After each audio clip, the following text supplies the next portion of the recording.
Of the game, they did indeed have Cloud9 coming out of that one, put on pretty much a clinic there. They did take a little bit of time when we thought they could have kind of pushed and had the win. They did it their own way, if you will, and got the wins the way they wanted. Sloppy way. Wanted to get all the busts. Lemon Nation getting a little hyphy, making plays he shouldn't have made. But that shows that Cloud9, they feel good enough to come out on the stage, pick some champions. Obviously, they feel good on, but kind of go a little ham, and they did that game.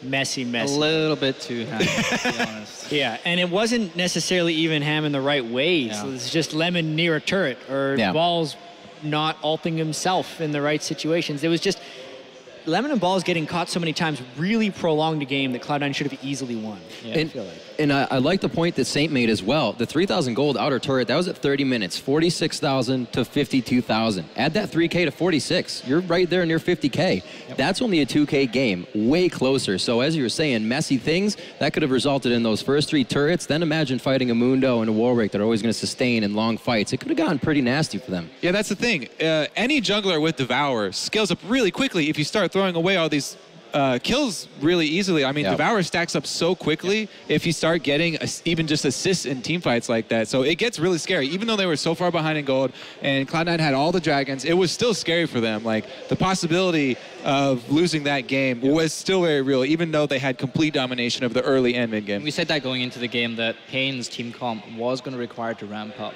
And I think Saint touched on this in the cast, that they basically all had to ramp up and they never had an opportunity to ramp up. Cloud9 had Meteos had a really solid game early game. We really didn't see much coming out of Sertine as Warwick. We didn't really see much at all there. Like a level 3 gank, that's not what you do in Warwick. And he was actually struggling to keep up with Meteos in farm, even though Meteos was applying a lot of pressure across the map. I would say if there was one takeaway from this sloppy game, Meteos played immaculately on Lee Sin. Obviously, Lee Sin has a little bit of freedom when he's jungling against a Warwick, because Warwick isn't really going to apply that much pressure on him, and he kind of had free reign. But with that free reign, he didn't make any mistakes, and was the biggest reason I feel like Cloud9 won. Yeah. And I have to say, you were kind of worried about Hai's play at the beginning. He played the early game pretty well. I mean, he avoided the terrifying level 3 Warwick gank, but actually after Warwick hit level 6, he was very cautious. He was liberal with his Valkyrie. He escaped a lot of the pressure that they sent mid, and that was over and over. paiN were really focusing mid. You could tell they were doing that, and he was able to avoid a lot of those situations where usually you think of Hai, you think of this aggressive mid player, and he's getting caught by these things, but he actually was able to avoid a lot of them there. Really, I think the surprising and disappointing thing for me was the Balls Lissandra. I mean, this is a character that, yes, she has all these invulnerabilities that she can use, but if you lock her down, you can't activate any of them, and she still has low defensive stats, so you get burst down, and you don't even get a chance to use anything. Snoopy? I'm not sure if it's Balls just hasn't played against Warwick much recently. Maybe they have because they left it open, so maybe they have played against a lot. But he just didn't seem to expect that instant ulti from Warwick where he got locked down. He had the Zhonya's every time, and he has his ulti obviously on himself. Right. But it just didn't seem to react in time, and it was three very clear instances where it set C9 behind and dragged that game out further, which, as Jack was saying, if that happened once or twice more, paiN could have finished the game. That was a really dangerous game, actually.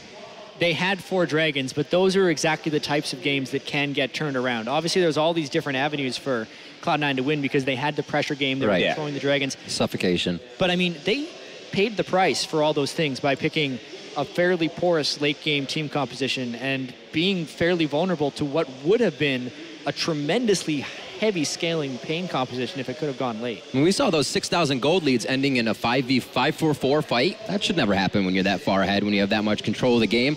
So we'll see if Cloud9 can clean things up coming into game 2, and we'll see if paiN can really right the ship here, not having too much control of the game at all, not able to drop Cloud9's turret in that game 1 of this best-of-3 set. But we will be back right after this short break for game 2 of Cloud9 versus paiN Gaming.